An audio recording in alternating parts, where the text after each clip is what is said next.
Assalamualaikum warahmatullahi wabarakatuh. Perkenalkan, saya Tasya Mareza dengan NIM 14235463. Saya dari kelas AKM 5. Di sini saya akan menjelaskan terkait review beberapa video terkait bencana alam, di mana yang nantinya saya akan menjelaskan tentang identifikasi potensi bahaya, jenis bahaya, dan apa dampak dari bencana tersebut. Yang pertama, saya akan menjelaskan tentang gempa Jogja 2006. Identifikasi potensi bahaya pada bencana tersebut yaitu adanya sesar opak yang masih aktif.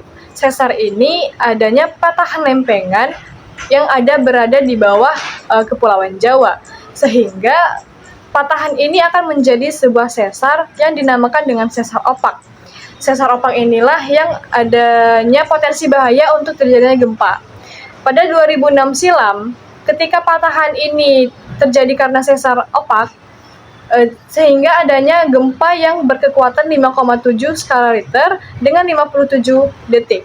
Sehingga dampak yang terjadi pada gempa tahun 2006 silam adanya 6.000 orang yang meninggal, puluhan ribu orang luka-luka, dan puluhan ribu juga orang yang kehilangan tempat tinggal.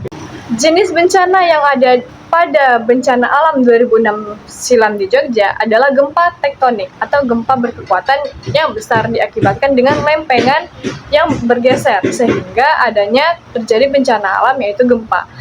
Dengan peristiwa ini banyak perubahan pasca bencana, yaitu mereka membangun sekolah peduli terkait adanya mitigasi ancaman bencana ke depannya. Seperti mereka melakukan sosialisasi pada masyarakat, ke sekolah-sekolah, lalu bagaimana mereka mensosialisasikan kepada masyarakat untuk tidak menempatkan barang-barang yang berat pada posisi di dalam rumah. Lalu setiap keluarga, setiap rumah harus mempunyai masing-masing P3K untuk mengantisipasi adanya bencana alam atau hal-hal yang tidak terduga di masa depan. Selanjutnya, saya akan menjelaskan review terkait Megatrust Banten. Yang pertama, identifikasi potensi bahaya itu karena adanya zona megatrust antara lempeng benua dan samudra itu saling bertabrakan sehingga menyebabkan adanya tekanan yang membuat air tersebut naik. Sehingga digadang-gadang jenis bencana yang akan terjadi itu gempa bumi sekitar 8,7 magnitudo dan tsunami besar yang diperkirakan sekitar 20, bahkan ada yang bilang sampai 30 meter. Yang mereka BMKG menegaskan adanya terjadi di pantai selatan Banten. Lalu bagaimana jika megatrust ini terjadi? Dampak apa yang akan terjadi pada Indonesia? Yang pertama, pastinya adanya kerusakan infrastruktur bangunan, infrastruktur lahan yang terbelah, dan banyaknya rumah-rumah yang rusak. Banyak juga puluhan jiwa yang meninggal, lalu luka-luka, dan tentunya banyak fasilitas umum yang rusak bahkan hancur, seperti jembatan putus, tidak ada akses yang bisa terlewatkan. Lalu untuk dampak yang terjadi itu sehingga BMKG menyarankan bahwa di desa Banten itu membuat kapasitas di masyarakat 12 indikator yang harus mereka tanamkan pada masyarakat mereka. Yang pertama, yaitu mereka harus bisa mengakses peta tsunami. Yang kedua, mereka adanya penanaman pohon mangrove, cemara laut, dan ketapang. Yang ketiga, adanya mereka mampu menempatkan barang-barang di dalam rumah sehingga tidak ada barang yang berat yang berada di atas. Lalu untuk yang selanjutnya adanya mereka dapat merekam getaran sensorik dengan menggunakan sensor seismik namanya. Lalu mereka membuka jalur evakuasi di mana mereka bisa dari desa yang dekat pesisir pantai sekitar 15 menit mereka bisa naik menuju jalur evakuasi. Lalu mereka membina sebuah keluarga tangguh bencana untuk bagaimana cara mereka agar mereka dapat bertahan ketika ada bencana itu datang. Selanjutnya, saya akan mereview tentang bagaimana Jepang melakukan mitigasi terhadap bencana alam. Yang pertama, mereka melakukan terkait daya tahan bangunan yang kokoh. Sehingga ketika waktu itu ada terjadi bencana alam gempa berkekuatan 2,6 skala Richter dan 100 orang yang meninggal dunia, Jepang melakukan daya tahan bangunan dengan kokoh. Lalu tiap orang mempunyai alat kesehatan mandiri seperti P3K, minimal satu keluarga mempunyainya. Lalu desain bangunan yang standar dengan bahan bangunan yang kokoh. Lalu handphone mereka adanya warning untuk bencana alam, sehingga mereka ada waktu untuk mengevakuasi diri sebelum bencana itu datang. Lalu bangunan tersebut bisa menahan vibrasi getaran karena adanya seismik getaran atau sensor untuk mendeteksi adanya getaran gempa. Lalu ada pilar di tengah bangunan untuk menjaga keseimbangan, sehingga ketika adanya gempa terjadi, bangunan tersebut jadi stabil.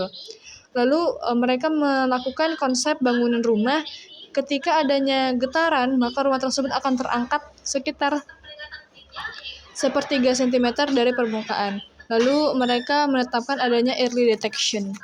Selanjutnya saya akan mereview video Jepang lainnya bagaimana negara tersebut melakukan mitigasi bencana alam. Yang pertama, mereka melakukan pemantauan kamera video di sepanjang hilir, sehingga ketika ada pergerakan, mereka melakukan peringatan dan pemberitahuan evakuasi ke kuil yang aman yang sudah dibuat 1000 tahun yang lalu, sehingga sekitar 70 dan 80 orang bisa tinggal di dalam sana. Lalu membuat bangunan beton untuk pengaman dari tanah longsor. Lalu adanya teknik sabu Jepang. Teknik ini mengendalikan sungai, meletakkan batu di tepi sungai untuk mencegah luapan. Lalu adanya proyek jalan layang. Struktur bangunan dibuat untuk menahan gempa bumi, terutama di bawah jembatan, supaya air mengalir dari arah bawah. Selanjutnya, saya akan menanggapi bagaimana tanggapan saya terkait bagaimana perbedaan dan apa perbedaan antar negara tersebut dalam mitigasi bencana alam. Yang pertama, menurut saya, negara Indonesia dan Jepang itu masih dalam proses mitigasi yang belum sempurna.